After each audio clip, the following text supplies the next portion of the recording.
जितनी चादर उतने ही पैर फैलाओ। अरे बहू देख, तेरा कोरियर आया है। आती हूँ मम्मी जी। 8-10 सामान पकड़ाया कोरियर वाले ने।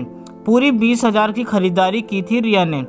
सुनीता जी ने बोला, अरे बहू अभी परसों ही तो गई थी बाजार, वहाँ से भी तो बहुत से सामान लाई थी। हाँ मम्मी जी, इतनी सुंदर सुंदर चीज़ें दिखती हैं तो अपने मन को रोक नहीं पाती। और साथ में सेल पर मिल रहा था। 20-25 हज़ार की साड़ियाँ 50% डिस्काउंट पर मिल रही थी। साथ में सूट, जूते, चप्पल सभी जगह सेल थी तो सभी चीज़ें ले लिया। पर बेटा तुम साड़ी कहाँ पहनती हो? रिया तुनकते हुए बोली, अरे मम्मी जी कभी काम पड़ गया तब लेने जाऊंगी क्या, कभी मन हो गया पहनने का। और मेरी सारी दोस्तें भी खरीद रही थी तो मैंने भी 2-3 ले लिया। मम्मी जी वैसे मैं आपके लिए सूट भी तो लाई थी और शुभ के लिए भी कपड़े। सुनीता जी ने हंसकर कहा, हाँ बेटा वह तो मुझे अच्छा लगा, उसकी तो मुझे ज़रूरत भी थी। कुछ दिनों बाद घंटी बजी, टिंग टोंग। सुनीता जी दरवाजे पर गई। दरवाज़ा खोला तो देखा कोरियर वाला फ्रिज टीवी लेकर आया है। अरे रिया बेटा, तूने फ्रिज टीवी ऑर्डर किया था? हाँ मम्मी जी, कह रिया दौड़ते हुए आती है। वह आ गया? अरे बेटा पर पुराना वाला सही तो चल रहा था।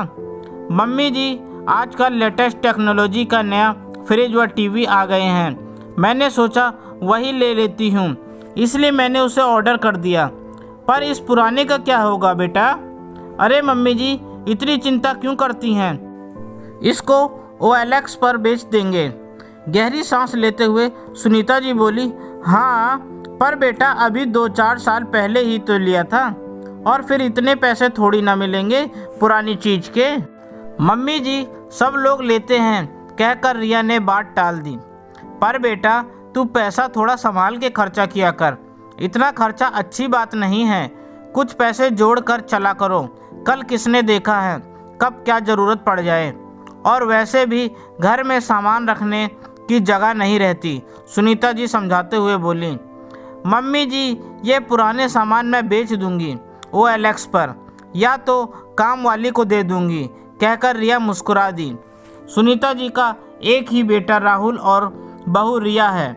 राहुल एक बिजनेसमैन है, रिया एक घरेलू महिला है और बहुत खर्चीली है। उसका एक बेटा शुभ भी है। सुनीता जी का एक छोटा सा परिवार है। उनके पति का देहांत कुछ साल पहले हो गया था। कुछ महीने बाद एक दिन अचानक राहुल दुखी मन से घर आया। वह आज बहुत ही परेशान था। उसको बिजनेस में बहुत बड़ा घाटा हुआ था। उसको उम्मीद नहीं थी कि इतना नुकसान हो जाएगा और आगे भी जल्दी उबरने की संभावना कम थी। वो रिया से कुछ पैसे मांगता है, बोलता है कि मैंने तुम्हें जो पैसे दिए थे वह दे दो, मुझे अपने बिजनेस में लगाना है और साथ ही घर खर्च के लिए भी चाहिए। रिया बोली, पर मेरे पास पैसे कहाँ हैं, होंगे भी तो 5-6 हज़ार ही पड़े होंगे। अरे मैं तुम्हें हर महीने कितने पैसे देता तो हूँ, अब मुझे पैसे की बहुत सी ज़रूरत है, पर मैं उन्हीं से तो सामान खरीदती हूँ। सॉरी मैंने सारे पैसे खर्च कर दिए, रिया दुखी होते हुए बोली। अच्छा चलो मैं अपने भाई से मंगाकर इंतज़ाम कर लूँगी, कुछ सोचकर रिया बोली। पर अच्छा लगेगा, सब लोग क्या कहेंगे, राहुल तलखी भरे स्वर में बोला। लेकिन अब कर भी क्या सकते हैं, दुखी मन से रिया बोली। तभी उनकी बात सुन सुनीता जी अपने पास जमा किए हुए पैसे लाकर राहुल को थामती हैं। पैसे देख राहुल की आंखों में खुशी के आंसू आ गए और भावुक होते हुए बोला, माँ आज आप ना होती तो हमें दूसरों के आगे हाथ फैलाना पड़ता, जिसका मुझे बिल्कुल भी मन नहीं था, पर आपने हमारी इज्जत बचा ली।